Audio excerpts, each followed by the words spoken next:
remember him from playing with Hart or Death to Smoochie.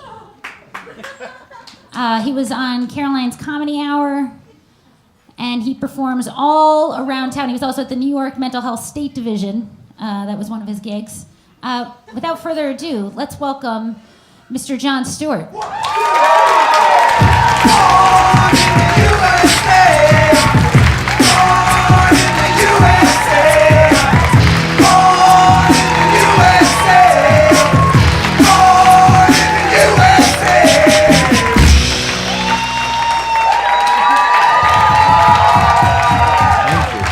How are you? I'm doing better now that you're here. Very nice.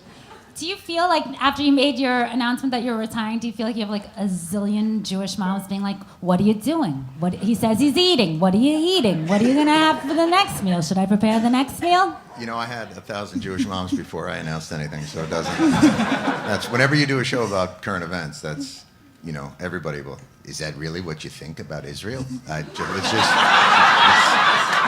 It's just something that we came up with on the show. Just saying. I mean, you should educate yourself on the settlements. That's all I'm saying. If you're not educated, I mean, I noticed you worked on Yom Kippur. I mean, I didn't say anything. I don't know why you did it. It's just, you know, you have children. I know your wife, God forbid, she's Catholic. But the important thing is, it's lovely. After you made your big announcement, was Yeah. there a split second when you thought, well, what have other Comedy Central hosts, brilliant comedians, also done after they've made a major announcement? Did you feel like, I should split and go to Africa? No, I mean, I'm not concerned. You know, I've got a great opportunity to. I'm going to be a featured blogger on the Huffington Post. So, you know, and I'm excited about that. They said I was going to be automatically like one of their top 150. You know, for me, blogging is just an outlet. It's a lifestyle. It's a lifestyle. So I'm excited about it. Outside of Arby's, have you gotten any other exciting job offers? Nah, so far just Arby's. The Arby's thing is the weirdest thing on the show. We always do. We do a thing about Arby's just in general where we say things like, "This segment brought to you by Arby's." Because your memory is not as strong as your hunger, you know, or something like that. Like, you know, Arby's, you know, that just terrible things about Arby's. And people always say, what do you have against Arby's? And the truth is, I don't think I've ever eaten there. I think it's literally just a comic trope. It has nothing to do with anything. And they're the nicest people in the world, and they consistently send us food after that. Is that right? Yeah, it's the weirdest. So now I start mentioning Shake Shack, nothing. I get nothing. So Arby's, for some reason, they're just like, hey, he shit on us. Send him a sandwich. Like it's very interesting. They're lovely people. Now, before The Daily Show, you had an illustrious career in acting and hosting and... I thought you were going to say waiting. I also did that. And modeling also. Oh, is that? Oh, for God's sake. Yeah. That's before, and now if you saw a picture of me like that, you'd think I was an otter. Like, I've become slightly more hirsute as the time has gone on. There'd be a large Russian man with a club trying to hit me over the head to take my pelt. But yeah, that was for the original MTV talk show, which was 1993, I think, something like that. Right after Marky Mark had... So Marky Mark had done his big ad campaign, and I thought, well, what's he got that I don't have other than a body that does not look amorphous and pear-shaped? So I thought, well, geez, why not? You're more of an apple. Do you think that's an apple? I appreciate that. I see it more as like a pear, or in some respects, an apple on top of a kumquat. You don't really... Yeah, either way... Not a good look. Before The Daily Show, you were already very political. Now I'm very nervous as to what's going to happen behind me. Now I have like a girlfriend from high school is being like, he can't fuck for shit. Like every time something happens, I'm just going to turn around. Hey, look at that. Is that true? It's everyone I've ever failed. Oh, beautiful. Look at that. Is that true? About, yeah, probably. I mean, who's gonna tell you? This is an interesting story. I lost my virginity in 1981. The girl appealed. I got it back.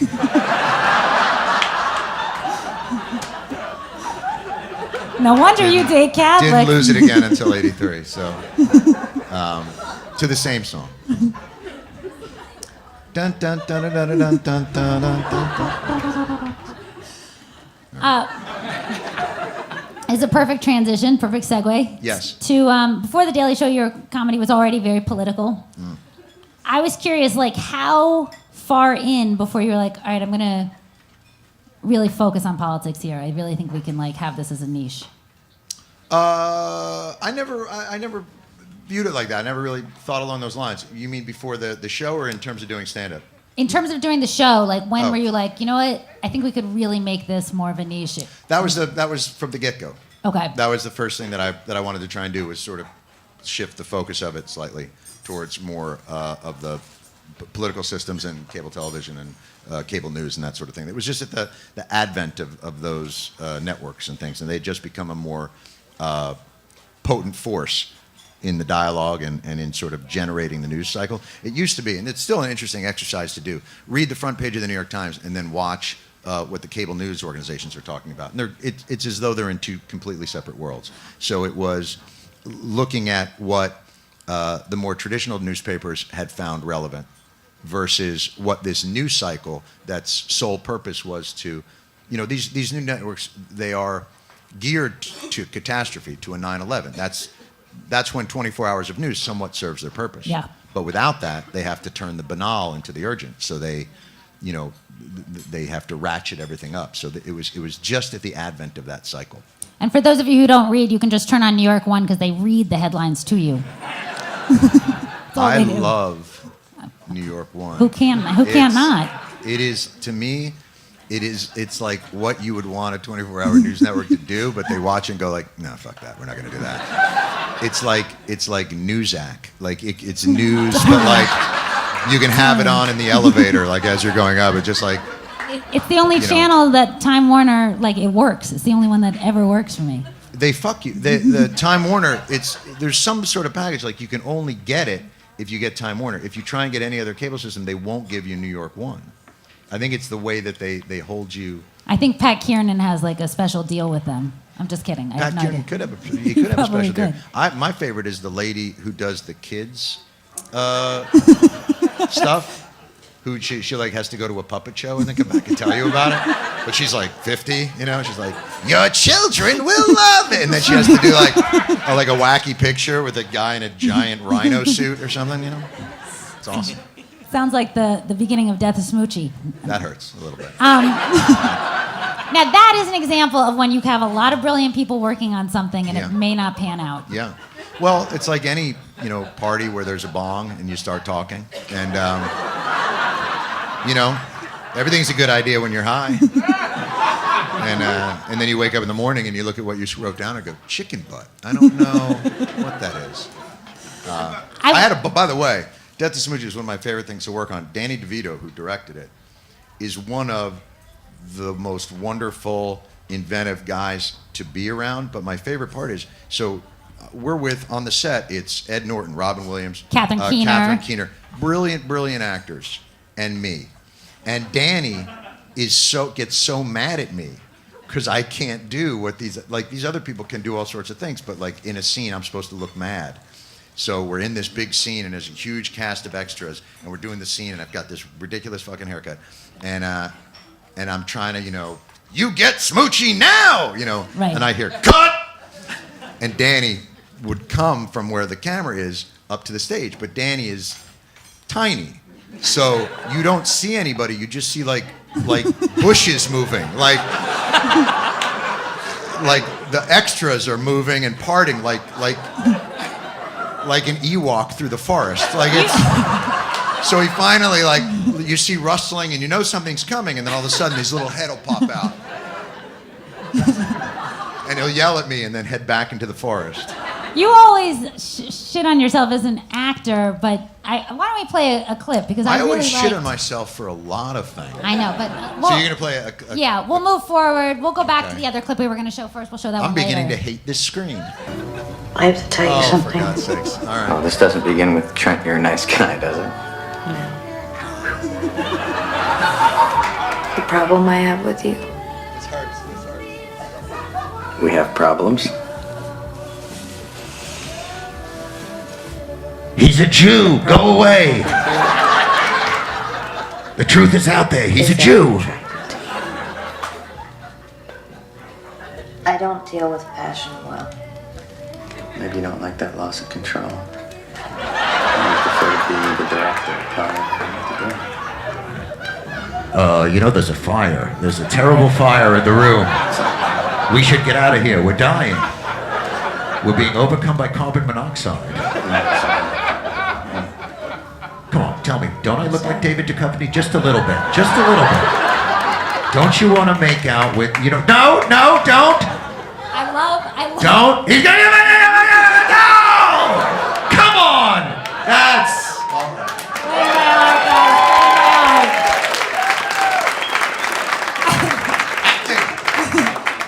I remember that in high school when boys would take your chin under there. Yeah. That's as an actor, I observe human condition and people kissing, and that's sometimes they touch the chin. So I thought, I'll try that. What was it like then when you were directing actors who you thought were phenomenal? And I'm speaking directly about Rosewater. What was it like to direct actors that were phenomenal? Yeah, because I feel like it gave me a tremendous amount of sympathy for the people who had to direct me.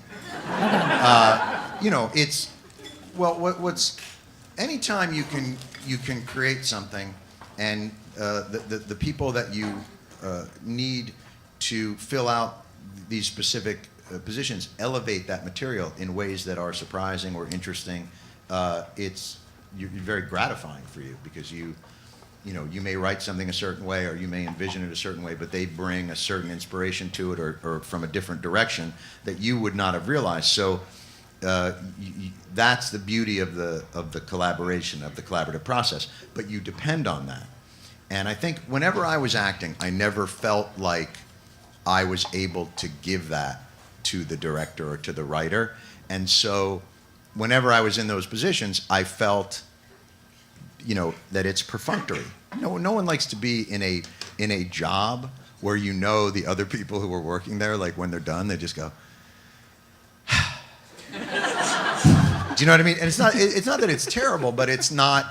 You can't elevate it. But it's very rare that comedians can cross over into acting, because it's the inverse skill. That's correct. Feel like. That's correct.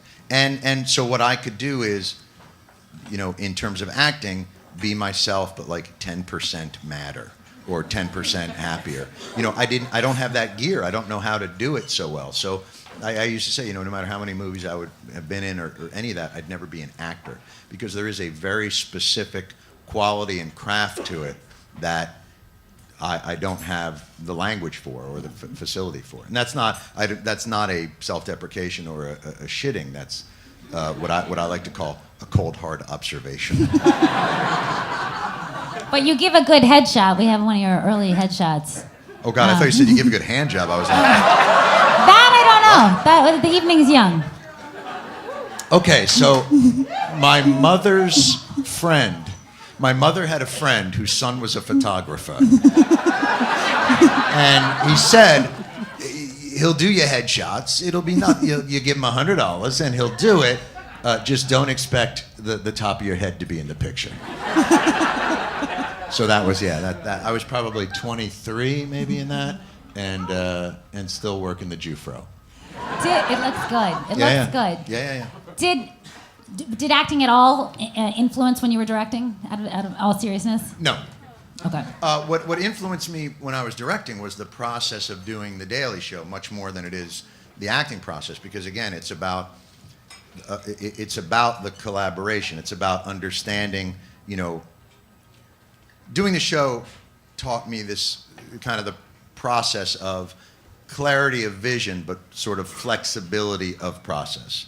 So know your intention, know where you're wanting to go with the scene, with the way that you want it to go, the momentum shifts, the emphasis, where you want it to be, but then be flexible enough to.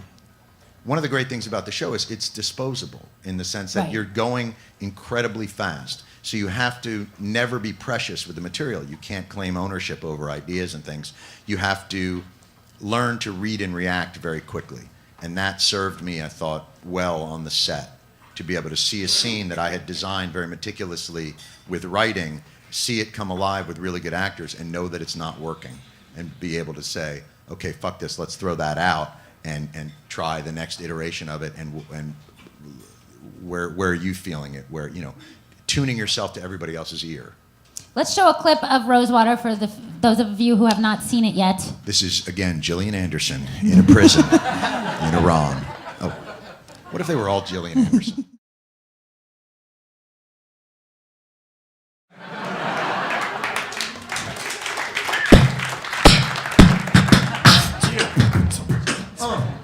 Oh, wait, we're not doing Sorry, that? I don't know what happened. That's my only move, unfortunately. I learned a lot from your movie. One of the things was that I had no idea that Ahmadinejad had so much power. I mean, in the same way that, like, sort of, I didn't know that Dick Cheney, or that a vice president could have so much power until Right. Dick Cheney was in office. And it was the same way, I thought that his role was more perfunctory than it was until I saw this film, and I was curious. Well, I don't think he has. I mean, the power in Iran does still lie with the supreme leader, but I think part of the challenge, Ahmadinejad was the candidate that the supreme leader had chosen. So he had power, but it could be removed and stripped at any point. It was just that the other candidate, the opposition candidate, Rouhani, who we call a moderate in the film and a reformer, but within the context of the Iranian regime. I mean, he was a guy that came up through Ayatollah Khomeini. So, Rouhani was the candidate that the supreme leader did not want. And so Ahmadinejad's power, and also his power, came through sort of the Revolutionary Guard, which is, you know, the group that he controls more of. Maziar got, I think, 16 years. Each year it increases in terms of His sentence. Yeah, he has Maziar Bahari, who is the journalist in the film, received a sentence in absentia. And he gets them added, and then he also got like 24 lashes or something like that. Yeah, I think 74 lashes. 74 lashes. And 16 years, and I think that's 74 lashes. Did you get any lashes? No, I didn't. I don't think I got lashes, but they did produce a 60 Minutes style news piece on me in Iran that ran on Iranian state television, which explains that I'm a CIA and a Mossad agent that was working with, and I actually sent that to my mother and said, how can a Mossad agent hate Israel? I work for their intelligence service. But you must get a lot of death threats at the Daily Show and places like this. I was like, how do you know when to take them seriously? How do you suss when they those spell my out? name without an H. Usually the death threats that come in with the H, you can pretty much are assured, like, oh, he's going to have a hard time finding the place. But when they come in without the H, then you know, like, oh, we should hand that to security. Because this is pre 9/11, but I went to school in D.C. and we got like 2 weeks off of school because we get bomb threats and stuff. Yeah. I mean, we thought it was great at the time, but Yeah. Any school that can get a bomb day, sure, you can get excited about that. I know when I was a kid, I used to stay up late and say to my parents, do you think we'll have a bomb day tomorrow? You know? okay. And then obviously they'd say, like, well, it's actually a delayed opening because we're just going to search. And you'd be in at 10. Seeing Maziar in exile, I was curious how the movies changed his life. How the movie Yeah. has? He's much more arrogant. Is that true? He does a lot of this now in cafes. Don't you know who I am? And then he shows them the cover of the movie, and they're like, I'm sorry, nobody saw that. And then take it back and put it back in his pocket. No, one of the most amazing things about Maziar is his ability to, in some ways, I think he and I bonded over this idea of being repressive spirits. He is able to compartmentalize his experience to the point where it was embarrassing. He was with us very often on the set when we were filming.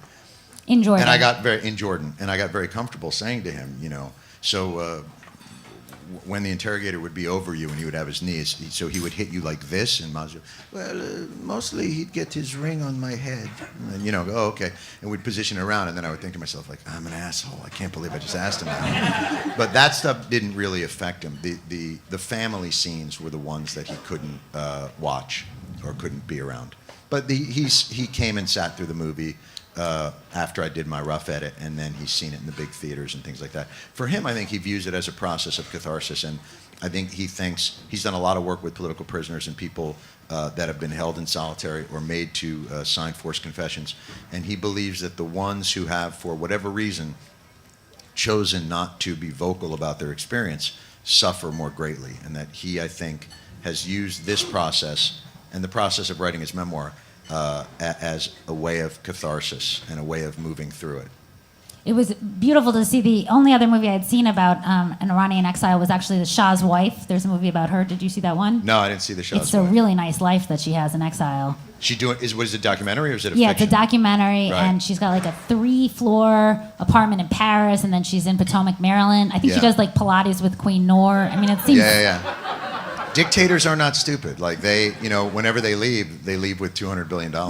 Like they don't leave. It's not like they walk out and they're like, Navin Johnson from the Jerk, like, I'll just take this chair. That's all I need. Like they leave with a lot of money. She claimed $50 million, but... Yeah.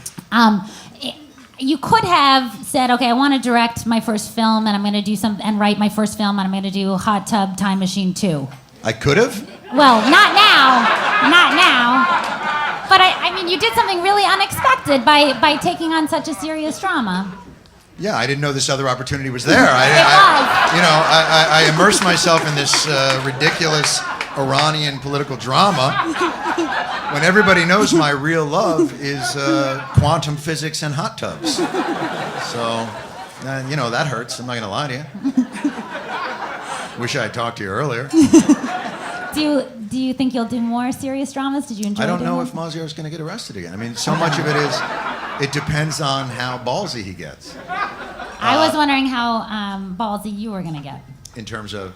Doing more films. I wasn't actually asking. don't know. Is that like, because I haven't seen this show, is like that how we end this thing? Is that like, all right, Stewart, put it on the table. What? All right. Dance. Yeah, I mean, I would like to. I have a lot of ideas. I mean, I think partially that's why I decided to move on from the show. I think I got to a certain point where I thought, well, you shouldn't stay somewhere just because you can. And I still get that rush. One of the things about the show that's really nice. First of all, you know a lot of the people up there. So it's an incredibly collaborative environment, and it's a very whenever you're doing 160 shows a year, you're not going to be there in full spirit and mind every time. But what's really nice is that we're not all on the same cycle, if that sounds too weird. You guys don't all get your period. We don't all get our periods on the same day. So, on those days where like I'm having a tough time chewing through a certain event or just not. So there's always moments of inspiration, and then the thing I'll miss the most, I think, is that sort of the thoughtful conversation in the morning that turns into a rewrite dance party, like that feeling of, as we're trying to, like the Charlie Hebdo events, and we're all bereft and we're having a very thoughtful conversation in the morning, and then finding something by 4:30 or 5 in that rewrite room that still gives us that stupid, childlike jolt of joy, that joy machine. That's the actual being on TV part. The actual has become sort of peripheral to the experience of making it, and I'll miss the experience of making it much more than the experience of presenting it. Yeah. In general. I think. Your employees have constantly complained about how vain you are, Yes. Emotionally needy, Yes. a diva. I make them all wear mirrors. They all wear mirrors. And I spend the whole day going, good idea, Stewart. no matter where it comes from in the building. I can just point at them and say, "Good idea, Stewart." They really are one. Like I have to say, and it sounds like a platitude. You know, when you can find people that are that have that kind of talent and creativity, but also that type of humanity, like you know them, they're good fucking people and a pleasure to be around. And in creative environments, oftentimes you don't get that. Too many people use creativity and art as an excuse to be an asshole, and somehow they allow that idea that I'm a fragile artist whose creative process necessarily means I must degrade others or be narcissistic. They're not like that. But that humility comes from the top. I mean, there are very few shows with bosses who are so good at being leaders in all three ways. Meaning, in front of the camera, you are clearly your own voice, Right. and behind the camera, you happen to be a phenomenal mentor to these people, whether you'll take credit for it or not. And then, the third way, you're a good dad. But it's a group. I was going to see now, like my kids are going to come up behind me. No. He hits us. Oh wow, that's all right. So Stephen Colbert, Steve Carell, and Jon Stewart Look at for the Colbert, audio like a baby. Look at him. I know, his skin is so nice, isn't it? His skin is so nice. He's gotten a lot of work done, I think. Yeah, no, he's slicked down like a baby. Were you conscious of mentoring people when you were there, or that need to? No, I mean I don't think it's. Is it not something people are? The reason I don't ask think it's is that, mentoring is I think mentoring suggests a much more active process. It's the act of collaboration and recognizing that so much. I've worked at a lot of different places and I've seen different management styles and ways that people do it. And I think what I tried to figure out is the energy spent managing troublesome people, the energy spent soothing ridiculous tantrums and outbursts is energy that cannot be spent cracking a story, right. An energy that cannot be spent rewriting a joke. That all those processes take. The whole go of the show was to create a system that was repeatable but not rote. Because we have to synthesize so much material every day. So you need to have a system that's redundant but not soul-crushing. So the idea was, can we build a machine that still has room for inspiration and oxygen, but can get people home without breaking their spirit? And that's a collaboration, and that's a group effort, and that can't be done from one person at the top. Like, everyone has to kind of decide, the strength of this will be in that belief, as opposed to a sense that, like, an organization of, everybody's reading The Art of War. Right. And like, I would hold a silver cup because you're holding a plastic cup. And that shows I'm the dominant chimp. There's enough love to go around. And the point is to make it as funny as possible. That's right. Because success isn't finite. And the thing that bothers me the most in this business, and it's the only business that I really know because you didn't see it as much in when I was waiting tables or catering. Or collecting mosquitoes. Or collecting mosquitoes, is that someone else's success diminishes yours. That's a bullshit idea. The idea, I always looked at it, and that baby will agree. That really was the first dissent from the audience. See, that was one of those things. Success isn't finite. Goo goo gaga. Wah? Wah.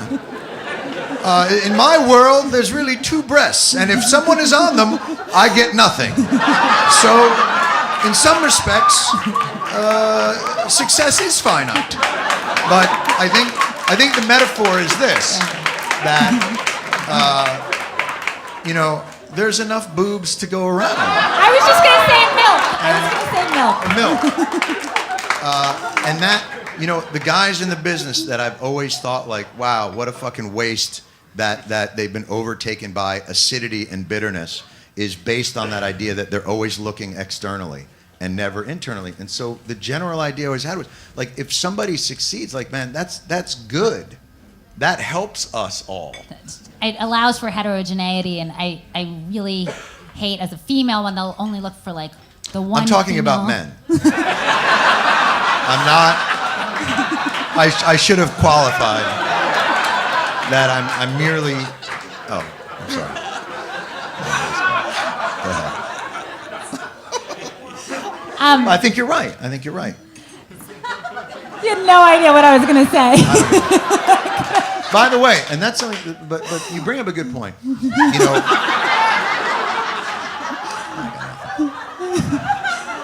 I'm grateful you're finally going to hand over some money. So I think what Catie was saying was right. That joke. I think we've worn that joke out. Now we're done.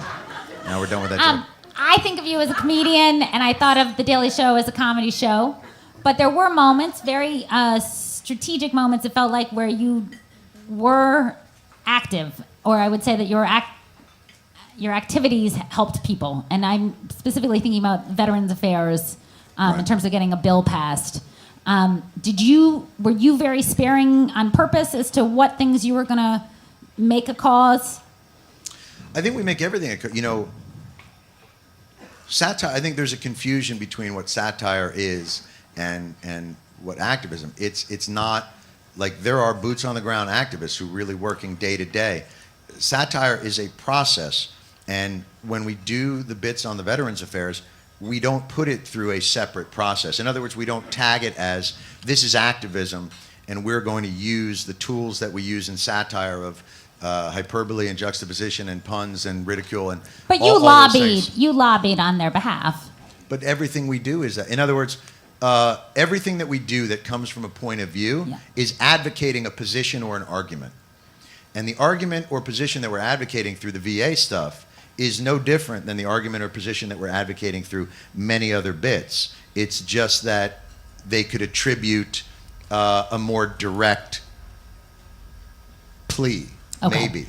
But it doesn't, in other words, the field pieces we did for the VA or the comedy bits that we did, the first act headlines that we did on the VA, were all put through the same refinery process that we would put any headline, but you could attribute it much more to a news peg or an activism peg, maybe. Just because there was, you would say, fix this. I'm attributing it to it because something actually happened successfully. So that yes. maybe that there was an actual result there in which a bill was passed. I think in some ways for us it just shows the utter impotence. I mean, one of the difficulties of satire is it is cathartic, but ultimately a relatively impotent pursuit. And I can vouch for that. I've dated comedians. It's, you know what I'm talking about. It's not shame. Shame only goes so far with people. And you know, there was a great story. Someone asked Peter Cook, you know, who was the greatest satirist of all time, or what was the great satire? And Peter Cook was like, you know, hadn't ranked them, you know, but and his interviewer was saying, I think it's Munich in the 30s, the follies of Berlin, you know, and Peter Cook goes, yeah, they really showed Hitler, and right, and that is, and in many respects, now the flip side of that is when satire is introduced to cultures and societies that are unaccustomed to that type of freedom of expression, and then it can have real effects and power. Like Bassem Youssef in Egypt. Bassem Youssef in Egypt. And in China, anyone? And Bassem in China as well. I don't know who they would do that in China. Do you have any ideas for anyone to? I mean, I can't imagine anyone wanting to fill your shoes. Do you have any ideas? Who would want their own show every night for a lot of money? I agree with you. Why would anyone want that prison? Right. You won me over, but do you have any ideas of people who you might want to see there? What I want to see there is the next iteration of this idea. I feel like the tributaries of my brain combined with the rigidity of the format, I feel like I utilized every permutation of that I could possibly use. You know, you can only go so far with, you know, 4 facial expressions and 5 to 7 curse words. Like, there's only so many iterations of that you can do before people just go, I would love to see the next iteration of it. Like, John Oliver was able to apply our process to a more considered thing, and it's exciting to watch it evolve, to see it mutate and change and fill different gaps and different ideas. And, you know, that's the part that I'm sort of looking forward to seeing. You also got help in terms of having more words from the legal department, because aren't some of the things that you're allowed to use versus the actual words that they cut out sometimes funnier? Say it again? Like the legal department, don't they sort of help you when they sort of say you can't use butthole, but you can use taint? Like, We have had that conversation. The best part about those conversations is the seriousness in which they take place. Because generally it's 15 minutes before the show and someone will run down breathlessly and go, they're willing to give you 3 dildos, but not 4. You know, we'll all go back into the room and, all right, so if we only have 3 dildos, how do we distribute them? You know. But you're right, there are those constraints. the first time you had a show with your name on it, we know how that ended. And how does it feel to leave on your own terms? You know, I have found not being fired is preferable to being fired. Fair. And Fair. having It was a bad experienced question. the former, the being fired, Yes. often. Even from your brother. Do you Do you want to tell that story? Okay. I was hired to work as a stock boy in a Woolworths in a mall in New Jersey, because that's how I roll. It was my first job. I think I was 15, and I worked in a stock room underneath the Woolworths. It was one of those first big box stores. It was in the Quaker Bridge Mall, which had just been built. And I worked with a buddy of mine named George Lasensky, and we had these sort of 8-foot high stock shelves, and at the time, beanbag chairs were the hot item, and not in like a retro way, in like in a who invented these? Like I can't believe it, a formless chair that crackles when you sit on it. Is it filled with cereal? I don't know. So the other hot thing to do at the time was Acapulco cliff diving. Obviously. So George Lasensky and I would pile beanbag chairs up, and we would Acapulco stage dive off the stock racks. Not being professionals at beanbag stacking or diving, things occasionally went wrong. And there was one day when I did what I thought was a beautiful half gainer. That ended up shooting a beanbag across the room and wiping out about $2,000 worth of aquariums. Because back then, Woolworths thought, hey, this place is a shit show, let's sell animals. You know. That was my other job every day, running around the store trying to catch the parakeets that would get out by the ceiling fans. It really was like, the Woolworths was really a parakeet abattoir. Like, but beyond that, so I wrecked all these aquariums. But luckily, I also, as the stock boy, had the key to the incinerator. So I opened the incinerator, and I'm yelling at George to sweep it up, and they'd throw it in there, and I'm throwing it in there and yelling at George, and I turn back, and it's not George. It's the manager of the Woolworths, who happened to be, at the time, my brother. And so he had to fire me from my first job, and it was that strange experience of being fired and humiliated at work and coming home in shame and sitting down at the dinner table and going, oh my God, it's still you. So, good times.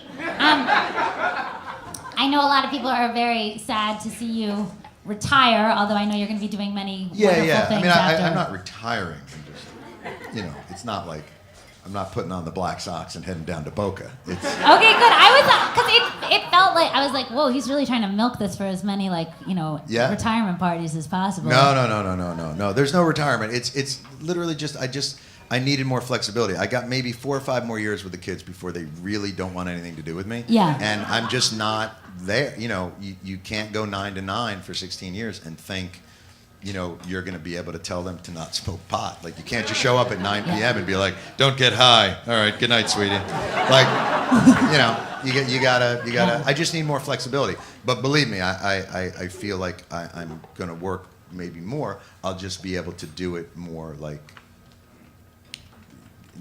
nearer to them, you know. Yeah. On some level. In New Jersey.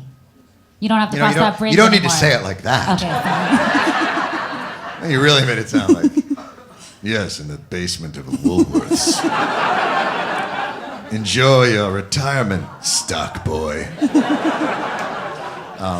But no, I mean, that's obviously it's not the only consideration, but it's an important one. And then You're gonna do more stand-up? love to do more stand-up. You know, that's how I started, and that's what I would love to. Unleavened go was back your down the road. Unleavened was your first stand-up special, Yes. On and so the HBO. next one will be gluten-free. Nice. Well, kids got celiac, so why not? Is that true? Yeah. My son has celiac. So does my wife. So I it's like one of those things that people go like gluten free, and it's kind of funny, but like, but they really do have like An actual disease. Yeah. So and with him, it was freaky because it was, you know, It's a disease. It's a disease, and but we didn't know that's what it was, so we just thought like he was dying. Like it, you know, it affected him in ways that are really awful, vomit wise. I don't want to bring the room down. Everybody's like, And are you lactose intolerant, or? I'm a Jew. Yeah. I got to tell you, the worst part about being like the host of the day and the whole thing is like, so I'm the big man at work, right? I walk in and all the interns are there, you know, they're working in the little mini kitchen, you know, and I have to walk in like the big man. So I just go by to make my coffee and I'm like, where's my Lactaid? Because you want to come in there, you want to hammer, like, feel like, you know, the big man, and they're like, really, Lactaid? All right, old man, there you go. Here's your Lactaid and your truss. Have a good day. Well, I wanted to get you some things before you head out of the Daily Show. Thank you. We got a couple things here. This Sure, is a folder. a COBRA form for health insurance. You know, for your God. health insurance. Are you in human resources? All right. I auditioned to be on the Daily Show in 2008. I got a suit for the. You know, you got to dress for the job you want. So if you could just invoice that Holy to Comedy shit. Central, I know. Boy, you really wanted a good job. I really did. Nanette Lepore is All right. expensive. Yeah, if you could send that to them. And we got a bathrobe for you if you want to just like sit at home Sure. for a little bit. Thank you.